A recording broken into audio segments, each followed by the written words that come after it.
जीवन व वसंताला ज्याने एकरूप केले अशा व्यक्तीलाच आपली संस्कृती संत म्हणते. जो जीवनात वसंत आणतो तोच संत असतो. यवन आणि संयम, संकल्प आणि सिद्धी, कल्पना आणि वास्तव, जीवन आणि कवन, भक्ती व शक्ती, सर्जन आणि विसर्जन या सगळ्यांचे समन्वय साधणारा, जीवनात सौंदर्य, संगीत व स्नेह निर्माण करणारा असा वसंत ऋतू आहे. हा वसंत आपल्या प्रत्येकाच्या जीवनात यावा याकरता सद्गुरू श्री स्वामी समर्थांना वंदन करून आज प्रयागराजच्या महाकुंभमेळ्यात गंगा यमुना सरस्वतीच्या त्रिवेणी संगमावर अमृत स्नान करून हे श्री स्वामी समर्था गंगा मैया तुझ्या भक्तीचा वसंत साऱ्यांच्या हृदयात फुलू दे असे साकडे घालण्याकरता आलो असल्याचे प्रतिपादन येथील श्री वटवृक्ष स्वामी महाराज देवस्थान समितीचे चेअरमन महेश शिंगळे यांनी केले. आज वसंत पंचमीच्या मंगल पर्वाचे औचित्य साधून महाकुंभमेळ्यातील शेवटचा शाही अमृत स्नान सोहळा उत्तर प्रदेशमधील प्रयागराज येथील गंगा यमुना सरस्वती नद्यांच्या त्रिवेणी संगमावर ब्रह्ममुहूर्त योग साधून लाखो साधू संतांच्या दिव्य सानिध्यात करोडो भाविकांच्या उपस्थितीत भक्तिमय वातावरणात पार पडला. या मंगलमय सोहळ्यात महेश शिंगळे प्रथमेश शिंगळे मित्र परिवाराच्या सदस्यांनी व महेश शिंगळे प्रथमेश शिंगळे यांनी हरिद्वार येथील श्री पंचदशनाम जुना आखाड्याचे स्वरयोग पीठाधीश्वर श्री श्री श्री 1008 महामंडलेश्वर स्वामी चरणाश्रित गिरी महाराज व आत्मवंदनाजी गिरी यांच्या दिव्य सानिध्यात जवळपास 58 किलोमीटर पायीवारी करून करोडो भाविकांच्या उपस्थितीत लाखो साधू संतांच्या दिव्य सानिध्यात वसंत पंचमीच्या ब्रह्ममुहूर्तावर 6 वाजता त्रिवेणी संगमावर अमृत योग शाही स्नान केले. यावेळी शाही अमृत स्नानाप्रसंगी संगमावर हेलिकॉप्टरने पुष्पवृष्टी करण्यात आली. याप्रसंगी महेश शिंगळे बोलत होते.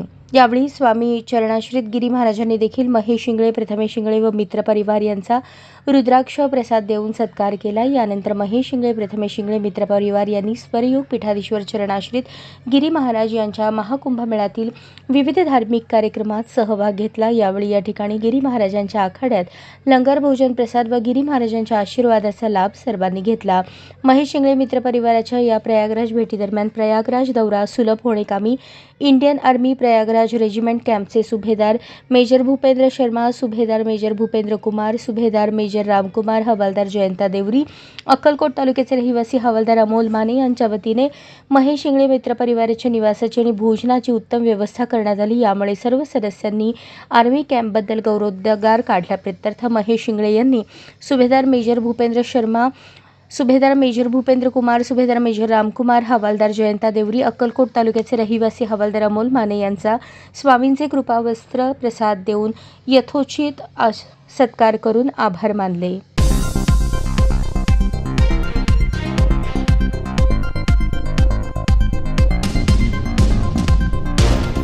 सोलापूर शहरातील होडगी रोडवरील मॅग्नम सुपर स्पेशालिटी हॉस्पिटलने गणेश जयंतीचे औचित्य साधून हॉस्पिटल स्टाफतर्फे गणेशाची यथोचित पूजा केली. याप्रसंगी या हॉस्पिटलचे संपूर्ण कर्मचारी मोठ्या संख्येने उपस्थित होते.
महाराष्ट्र शासनाने नुकताच एक महत्त्वपूर्ण निर्णय घेतला असून राज्यातील सर्व सरकारी व निमसरकारी कार्यालयांमध्ये मराठीतच संभाषण करणे अनिवार्य करण्यात आले आहे.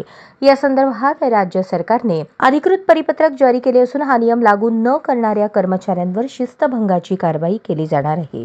या निर्णयानुसार सरकारी व निमसरकारी कार्यालयांमधील सर्व अधिकारी आणि कर्मचारी यांनी नागरिकांशी संवाद साधताना मराठी भाषेचा वापर करणे आवश्यक आहे. महाराष्ट्रातील स्थानिक नागरिक, विविध सरकारी विभागांमध्ये येणारे अर्जदार तसेच कोणत्याही शासकीय सेवांसाठी येणाऱ्या लोकांशी मराठीतूनच संवाद साधला जावा असा स्पष्ट आदेश देण्यात आला आहे. परदेशी नागरिक किंवा महाराष्ट्राबाहेरील अशा राज्यातील लोक जे मराठी भाषिक नाहीत त्यांच्यासोबत हिंदी अथवा इंग्रजी भाषेत संवाद साधण्याची मुभा राहील. मात्र अन्य सर्व प्रकरणांमध्ये मराठीतूनच व्यवहार करावा लागेल. हा नियम मोडणाऱ्या सरकारी कर्मचाऱ्यांवर शिस्तभंगाची कारवाई करण्यात येणार आहे. जर कोणत्याही सरकारी कर्मचाऱ्याने मराठीत संवाद साधण्यास नकार दिला तर संबंधित नागरिक त्याची तक्रार त्या विभागाच्या वरिष्ठ अधिकाऱ्यांकडे नोंदवू शकतात. जर तक्रारीवर वरिष्ठ अधिकाऱ्यांनी योग्य ती कारवाई केली नाही तर संबंधित व्यक्ती महाराष्ट्र विधानसभेच्या मराठी भाषा समितीकडे आपल्या तक्रारीची नोंद करू शकतात. या समितीमार्फत योग्य ती चौकशी करून पुढील कारवाई करण्यात येईल.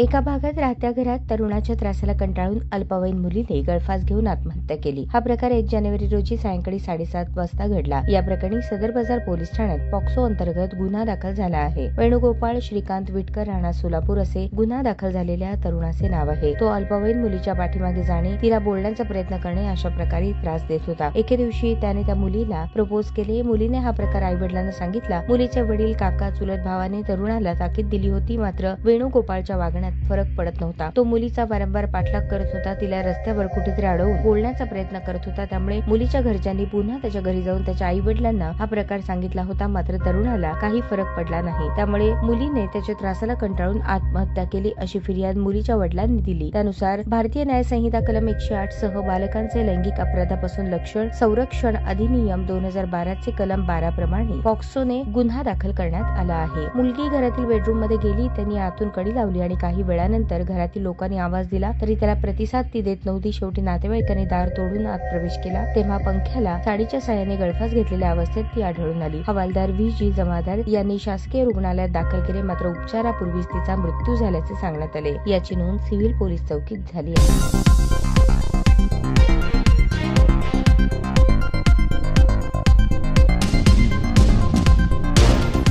एकेकाळी वैभवशाली आणि सोन्याचा धूर निघत असलेलं सोलापूर अचानकपणे का मागं पडलं?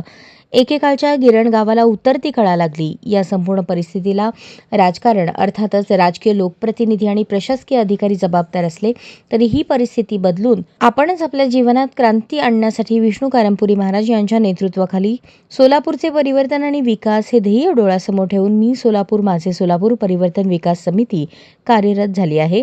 त्याच समितीच्या माध्यमातून सोलापूरकरांच्या विविध समस्यांना वाचा फोडण्यासाठी लोकशाही मार्गाने 5 फेब्रुवारी ते 20 फेब्रुवारीपर्यंत सोलापुरातील विविध समस्यांचे सर्व विभागाच्या शासकीय अधिकाऱ्यांना निवेदन देण्यासाठी एक पंधरवडा अभियानाचे आणि दिनांक 21 फेब्रुवारी ते 20 मार्चपर्यंत सोलापूर शहरातील 117 झोपडपट्ट्यांमधील समस्या आणि त्यांना वाचा फोडण्यासाठी आणि न्याय देण्यासाठी एक संपर्क अभियान राबवण्याचा निर्धार मी सोलापूर माझं सोलापूरच्या माध्यमातून विष्णू कारंपुरी महाराज यांनी केला आहे. तरी या अभियानामध्ये व्यापारी, कारखानदार, उद्योजक, शालेय विद्यार्थी संस्था, सहकारी संस्था, डॉक्टर, बांधकाम व्यावसायिक, छोटे मोठे उद्योजक, नोकरदार, शिक्षण संस्थेत काम करणारे शिक्षक तसेच उद्योगात काम करणारे विडी उद्योग कामगार, यंत्रमाग कामगार, भाजी विक्रेते, सर्व असंघटित कामगार या सर्वांच्या समस्या जाणून घेऊन आपल्या समस्या आपणच सोडवण्यासाठी तूच आहे तुझ्या जीवनाचा शिल्पकार हे ब्रीदवाक्य घेऊन आपण या समितीच्या माध्यमातून काम करणार असल्याचे विष्णू कारंपुरी महाराज यांनी सांगितले. मी सोलापूर माझे सोलापूर परिवर्तन विकास समितीच्या वतीने पत्रकार परिषद घेण्यात आला. या पत्रकार परिषदेमध्ये माझे सहकारी राठोड साहेब, रेखा आडकी, चिखलकर साहेब, विठ्ठल कुवाडकर, माझ्या भगिनी माता, त्याचबरोबर सर्व सहकारी, कोटा साहेब, आज या माध्यमातून एक संदेश लोकांपर्यंत पोहोचवायचा आहे की सोलापूरचा विकास हा आपण स्वतःहून करायचा आहे.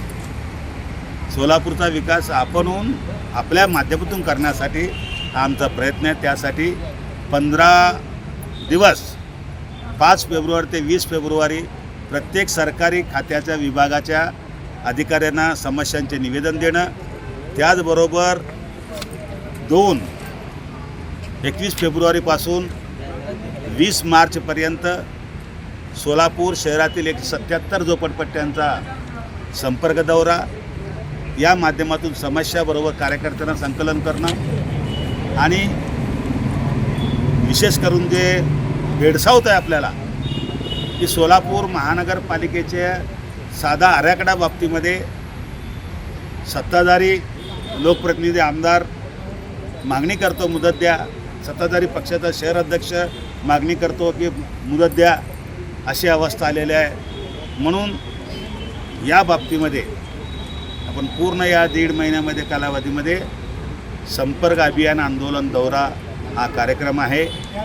आणि त्याचबरोबर मुख्य भेडसावणारा विषय बेकारीचा, सुशिक्षित बेकारांचा, मुलींचा आणि अशिक्षित बेकारांचा, कामगारांचा, महिलांचा एक महामेळावा घेऊन जवळजवळ सोलापूर बेकारमुक्त करण्याचा निर्णय या ठिकाणी आम्ही या अभियानामध्ये करणार आहोत. जय हिंद, जय महाराष्ट्र.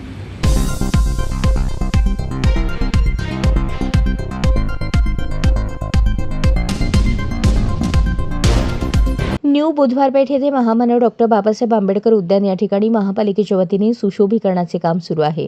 जिल्हा नियोजन समितीतील अण्णाभाऊ साठे दलित वस्ती नगरोत्थान योजनेतून सन 2021-22 मध्ये उद्यानाच्या सुशोभीकरणासाठी 1,20,00,000चा निधी मंजूर करण्यात आला होता. त्यानुसार महापालिकेने उद्यान सुशोभीकरणाचा आराखडा तयार करून त्याची निविदा काढली होती. जुलै 2022 मध्ये मक्तेदारास वर्क ऑर्डर देण्यात आली होती. त्यामध्ये महामानव डॉक्टर बाबासाहेब आंबेडकरांसोबत माता रमाईचा पुतळा देखील उभारण्यात येणार आहे. त्या संदर्भात बहुजन समाज पार्टीच्या वतीने 10 डिसेंबर 2019 रोजी सोलापूर महानगरपालिकेला माता रमाईंचा पुतळा महामानव डॉक्टर बाबासाहेब आंबेडकर यांच्या समवेत जोडीने उभा करण्याची मागणी करण्यात आली. 10 डिसेंबर 2020 रोजी त्याचे स्मरणपत्र देखील देण्यात आले होते. त्यानुसार महापालिकेने पुतळा तयार करण्यासाठी संबंधित कलाकाराला पुतळा बनवण्यास सांगितले. नुकताच महानगरपालिकेला माता रमाई पुतळ्याची महाराष्ट्र शासनाच्या कला विभागाकडून मान्यता मिळाली. माता रमाईचा पुतळा ओरिजिनल स्वरूपात आणि समाजातील कोणाचा आक्षेप असू नये अशा पद्धतीने बनवूनच महापालिकेने तयार केलेल्या नकाशाप्रमाणे अंतिम काम झाल्यावर बसवण्यात यावा. मागील 2 वर्षांपासून उद्यानाचे काम बंद आहे. महापालिकेचे अधिकारी जाणून बुजून दुर्लक्ष करत आहेत. सदर मक्तेदारास पाठीशी घालण्याचे काम महापालिकेच्या वतीने सुरू आहे. मक्तेदाराकडून चुकीच्या पद्धतीने बिल दाखवण्यात आल्याचा आम्हाला संशय आहे. त्यामध्ये बांधण्यात आलेल्या चबुतऱ्याचे बिल 80 ते 90 लाख दाखवण्यात आले असून या बिलाबाबत संशय आहे. त्यामुळे संपूर्ण वर्षभर काम बंद होते. तरी आतापर्यंत कामाचे स्ट्रक्चर ऑडिट करण्याची मागणी बहुजन समाज पार्टीच्या वतीने करण्यात येत आहे. सोबत पुढील काम कधी आणि कशा पद्धतीने होणार या संदर्भात बहुजन समाज पार्टीच्या पदाधिकाऱ्यांसोबत तात्काळ बैठक घेण्यात यावी. अन्यथा बहुजन समाज पार्टीच्या वतीने 7 फेब्रुवारी 2025 रोजी माता रमाई आंबेडकर यांच्या जयंती दिवशी तीव्र आंदोलन करण्यात येईल, अशा आशयाचे निवेदन महापालिका आयुक्त, अतिरिक्त आयुक्त यांना देण्यात आले. याप्रसंगी प्रदेश कार्यकारिणी सचिव ॲडव्होकेट संजीव सदाफुले, आप्पासाहेब लोकरे, देवा उघडे, प्रवीण कांबळे यांच्यासह पदाधिकारी व कार्यकर्ते उपस्थित होते. आज आम्ही भारतरत्न डॉक्टर बाबासाहेब आंबेडकर विश्वास समिती व उत्सव समितीच्या वतीने महानगरपालिकेचे आयुक्त मॅडम यांना निवेदन देण्यासंदर्भात आलो होतो. त्यावेळेस जो भारतरत्न डॉक्टर बाबासाहेब आंबेडकर उद्यान आहे, या उद्यानमध्ये माता रमाईचे जो पुतळा उभा करण्यात येत आहे, त्या पुतळ्याच्या संदर्भात निवेदन होतं. तो पुतळा जो मंजूर झालेला पुतळा आहे आणि माता रमाईचा एकंदर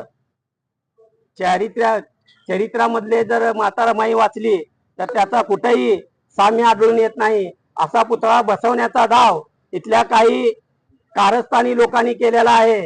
परंतु आम्ही त्यांचा हा डाव हाणून पाडत आहोत. कारण कला संचलनाचे जे काही नियम आहेत, जे काही मानकं आहेत, या मानकानुसार हा पुतळा होईल.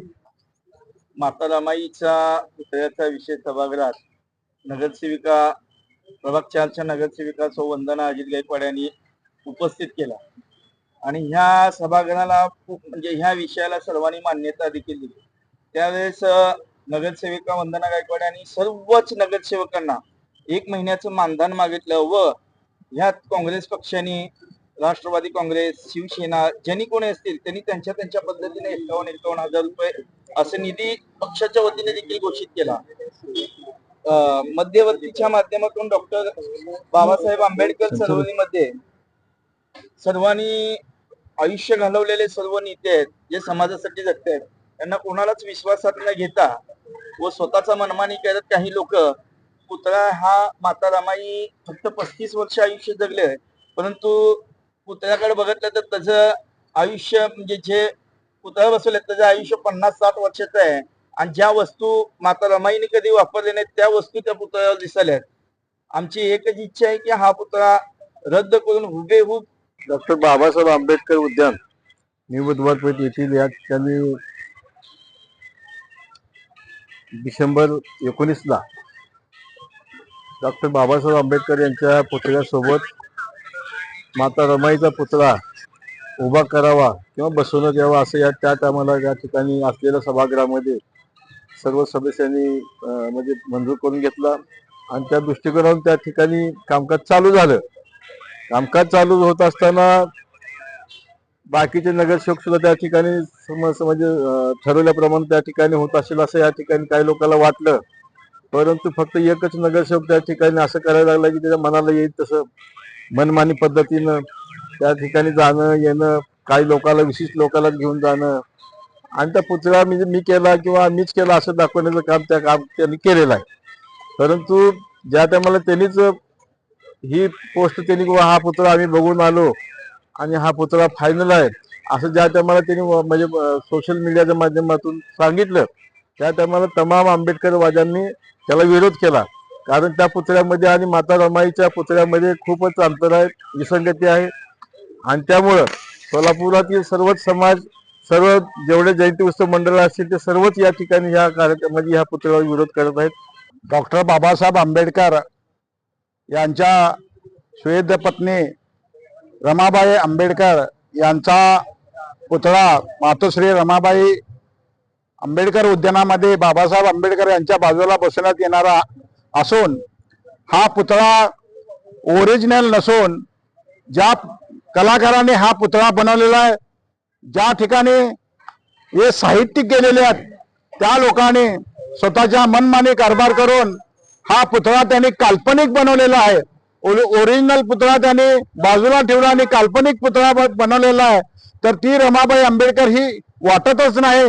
तर संबंधित ह्या महानगरपालिकेचे अधिकारी समाजाला कुठल्याही गोष्टीची विचारणा न करता कुणीतरी एकाने बोलवलं आणि महानगरपालिकेत जाणं आणि पाहणी करणं, व्हिजिट करणं, त्याची देखभाल करणे, जणू काय महानगरपालिकेने त्या व्यक्तीला महानगरपालिकेवर रोजंदारी कामावर ठेवले अशा पद्धतीची वागणूक या ठिकाणी हा इथले अधिकारी करतात. तर या अधिकाऱ्यांना विनंती आहे, यापुढे जर उद्यानामध्ये पाहणी करायची असेल तर समाजातील ज्येष्ठ श्रेष्ठ साहित्यिक सामाजिक कार्यकर्ते यांना घेऊन जाऊन या उद्यानाची पाहणी करावी.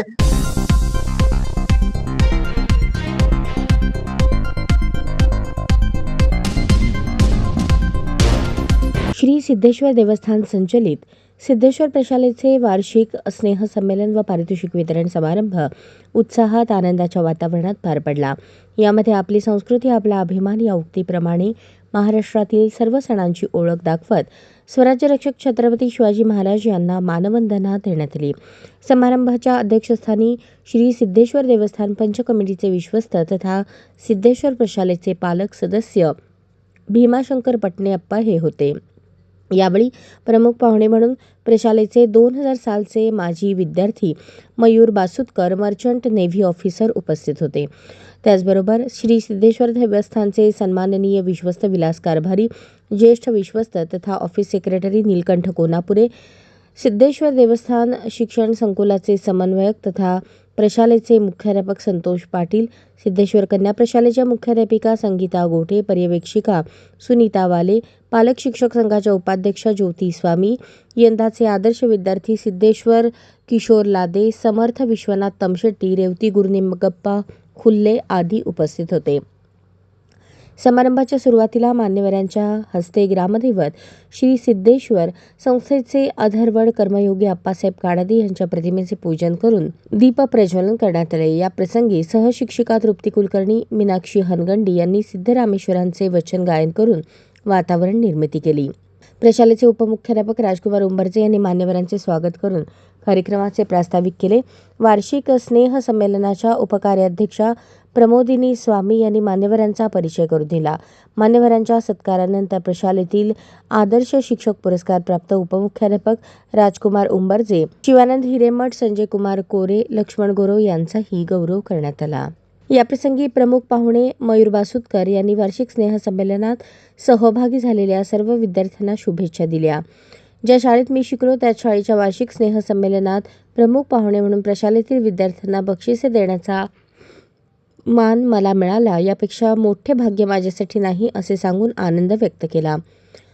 प्रशालेतील शिक्षकांनी दिलेल्या शिक्षणामुळे, संस्कारामुळे आज उच्च पदावर कार्यरत असल्याचेही त्यांनी सांगितले. त्यामुळे प्रशालेचा मी नेहमी ऋणी राहीन असे मत व्यक्त केले. आजच्या स्नेह संमेलनाचे वैशिष्ट्य म्हणजे आपल्या महाराष्ट्राची संस्कृती आणि प्रत्येक महिन्यात साजरे होणारे विविध सण गाण्यातून सादर करण्यात आले. यात गुढीपाडवा, रामनवमी, शिवराज्याभिषेक सोहळा, पंढरीची वारी, गुरुपौर्णिमा, नारळी पौर्णिमा, कृष्ण जन्मोत्सव, गणेश गौरी आगमन, 3.5 शक्तिपीठांची आरती, दिवाळी, चंपाषष्ठी, दत्त जयंती, महाशिवरात्री, होळी तसेच कन्नड माध्यमाच्या विद्यार्थिनींनी मकर संक्रांत व बसवेश्वर जयंतीवर आधारित सुंदर नृत्य सादर केले. शेवटी सादर केलेल्या महाराष्ट्र गीताच्या सादरीकरणाने प्रेक्षक भारावून गेले. या सर्व गाण्यांचे उत्कृष्ट निवेदन प्रशालेतील विद्यार्थ्यांनी केले. श्री सिद्धेश्वर देवस्थानचे अध्यक्ष तथा शालेय शिक्षण समितीचे चेअरमन धर्मराज काडादी, ज्येष्ठ विश्वस्त गंगाधर कुमटेकर, प्रशालेचे पालक भीमाशंकर पटणे, मल्लिकार्जुन कळके, गुरुराज माळगे, प्राध्यापक डॉक्टर राजशेखर येळीकर, प्राध्यापक CB नाडगौडा आदी मान्यवरांच्या मार्गदर्शनाखाली पार पडलेल्या वार्षिक स्नेह संमेलनास सुमारे 1000 पालक व विद्यार्थी उपस्थित होते. त्यांनी घडवलेलं असतं, त्यांनी मेहनत घेतलेली असती, त्यामुळं एवढं मोठे स्थानापर्यंत ते पोचलेलं असते. आज आपल्या शाळेनं सुद्धा हेच आपण जोपासलेलं आहे की कुठलेही एक 15 ऑगस्ट असो, अगर 26 जानेवारी, हे जे राजकीय हे आहेत आपले दोन तर झेंडावंदनला आपण काय करतो की आपल्या मुलांनाच बोलवतो, मुलांना, मुलींना किंवा कोण का असताना ती मोठ्या पदापर्यंत पोचलेले पाहिजे आणि आपल्या शाळेतून त्यांनी शिकलेले पाहिजे. ते सगळ्यात महत्त्वाचा विषय आहे. त्यांना बोलवून त्यांच्या हस्तेच ते झेंडा वगैरे वंदन करायला लावतो, हे फार महत्त्वाचं आहे. उपस्थित श्री मयूर बासुदकर सर, त्याच्यानंतर माझे विश्वस्त श्री नीलकंठप्पा कोल्हापुरे सर, त्याच्यानंतर श्री कारभारी अप्पा, त्यानंतर इथे उपस्थित सर्व मुख्याध्यापक, पर्यवेक्षक, विद्यार्थिनी, पालकवर्ग व सर्व उपस्थित आहेत. आज या सिद्धेश्वर प्रशालेच्या स्नेहसंमेलनाला गर्दी पाहिली तरी बसायला सुद्धा जागा नाही आहे, एवढी मोठी गर्दी झालेली आहे. म्हणजे शाळेचं जे आज कौतुक आपण करतो की बाबा ही शाळा आज सिद्धेश्वर प्रशाला 75 आहे आणि ते उत्तरोत्तर म्हणजे नुसता 75 वर्ष पूर्ण हे ठीक आहे इथंपर्यंत, पण वरचेवर प्रगतीपथावर असलेली एक शाळा आहे आणि नावाजलेली एक जुन्या काळातली अशी एक शाळेचं कौतुक आहे.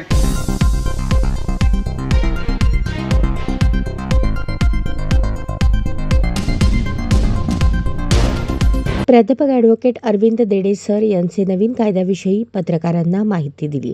याबाबत सविस्तर माहिती अशी. प्राध्यापक व ॲडव्होकेट अरविंद देडे सर यांचे नवीन कायद्याविषयी YCM चंदेले कॉलेज यांच्या वतीने पत्रकारांना अनमोल असे मार्गदर्शन लाभले. यावेळी प्राध्यापक विजयकुमार लोंढे यांनी ॲडव्होकेट अरविंद देडे यांची ओळख करून दिली, तसेच त्यांच्या कार्याची थोडक्यात ओळख करून दिली. ॲडव्होकेट देडे हे गोरगरिबांना मोफत कायदेविषयक सहाय्य देण्यासाठी जिल्हा विधी सेवा प्राधिकरण सोलापूर येथे काम पाहत आहेत.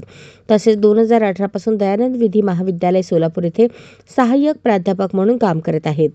पंढरपूर, सांगोला, मंगळवेढा, सोलापूर शहर येथे विविध कायदेविषयक शिबिरामध्ये मार्गदर्शन केले आणि करत आहेत. पोलीस आयुक्तालय सोलापूर येथे विधी अधिकारी म्हणून ते काम पाहत आहेत. ॲडव्होकेट देडे हे आपल्या मार्गदर्शनात बोलताना म्हणाले, पत्रकाराला नवीन कायद्याविषयीची माहिती असणे आवश्यक आहे आणि कायद्याचे ज्ञान असणेही आवश्यक आहे. पत्रकार हा लोकशाहीचा चौथा स्तंभ म्हणून ओळखला जातो. तो लोकांना न्याय देण्याचे काम करत असतो. हे सर्व करत असताना त्याला कायद्याचे ज्ञान असणे फार गरजेचे आहे, असे प्राध्यापक अरविंद देडे म्हणाले.